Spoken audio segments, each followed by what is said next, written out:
नमस्ते दोस्तों, uncle aunty, दादा दादी और बच्चों। दोस्तों, आज का वीडियो बनाते समय एक अलग ही एनर्जी महसूस हो रही है। टॉपिक ही कुछ ऐसा है। क्या आप क्षत्रिय सहस्त्रार्जुन के वंशज हो? तो ये वीडियो देखकर आप गर्व महसूस करोगे। हमारे यंगस्टर्स के लिए ये खास वीडियो है। अधिकतर लोग यही जानते हैं कि रावण को सिर्फ भगवान राम ने ही परास्त किया था। हाँ, ये वही रावण है जिसे आप लंकापति रावण के नाम से जानते हैं, जो प्रखर पंडित और अत्यंत बलशाली था, जिसने कैलाश पर्वत तक उठा लिया था। चलिए दोस्तों, अब सहस्त्रार्जुन के बारे में जानते हैं। Let's start.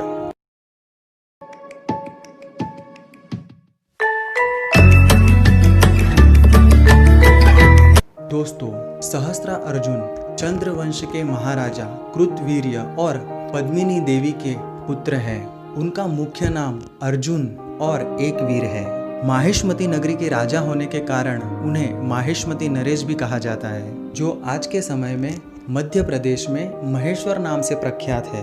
राजाओं के राजा होने के कारण उन्हें राज राजेश्वर भी कहा जाता है। अर्जुन एक चक्रवर्ती राजा थे। दोस्तों, अर्जुन दत्तात्रेय भगवान के परम भक्त थे। उन्होंने घोर तपस्या करके दत्तात्रेय भगवान की आराधना की। इस तपस्या के फलस्वरूप राजा अर्जुन को 4 वरदान मिले। उन्होंने वरदान इस प्रकार मांगे। पहला वरदान मांगा कि युद्ध होने पर मेरी सहस्त्र भुजाएं हो जाएं। दोस्तों, इसी वरदान के कारण राजा अर्जुन को सहस्त्रार्जुन, सहस्त्र बाहु अर्जुन भी कहा जाता है।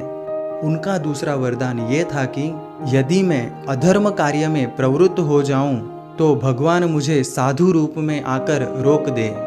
और भगवान सहस्त्रार्जुन ने तीसरा वरदान ये मांगा था कि मैं युद्ध के द्वारा पृथ्वी को जीत के धर्म का पालन करते हुए मेरी प्रजा को हमेशा खुश रखूं।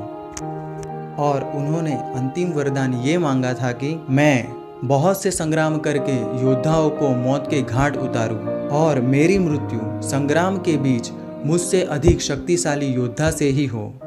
संसार का कोई भी सम्राट पराक्रम, विजय, तपस्या, योग, शास्त्र ज्ञान आदि गुणों में सहस्त्रार्जुन की बराबरी नहीं कर सकता। उनके राज्य में कोई चीज कभी नष्ट नहीं होती थी। वो यज्ञ और खेती की रक्षा करते थे। उनके राज्य में प्रजा सब प्रकार से प्रसन्न थी।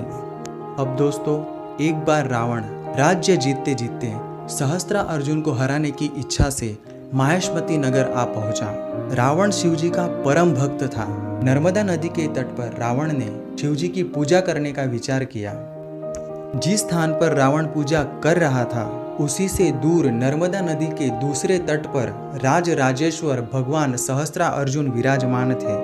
पराक्रमी, महाबली रावण को ये बात पता चलते ही रावण ने अपनी सेना भेजी सहस्त्रार्जुन के साथ लड़ने को।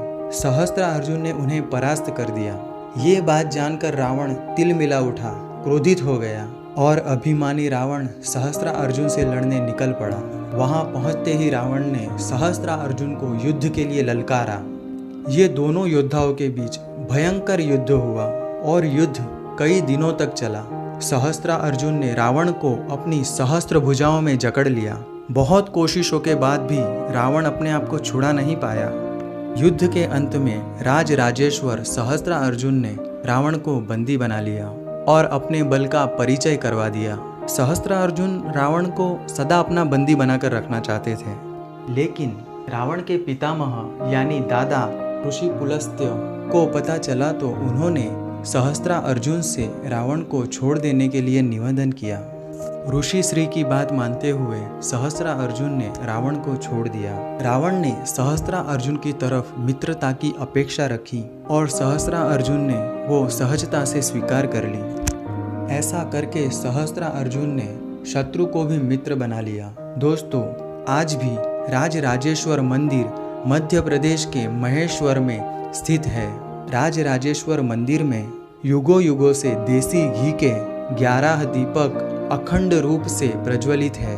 दोस्तों, सहस्त्र बाहु कर्ता वीर अर्जुन की जयंती महेश्वर में एक बड़ा त्योहार है। यहाँ उत्सव 3 दिन तक जारी रहता है और सभी के लिए एक बड़े भंडारे के साथ खत्म होता है। आई होप ये सब बातें जान के आपको भी उतनी ही खुशी हुई होगी जितनी मुझे हुई थी। Thank you so much for watching full video. Thank you.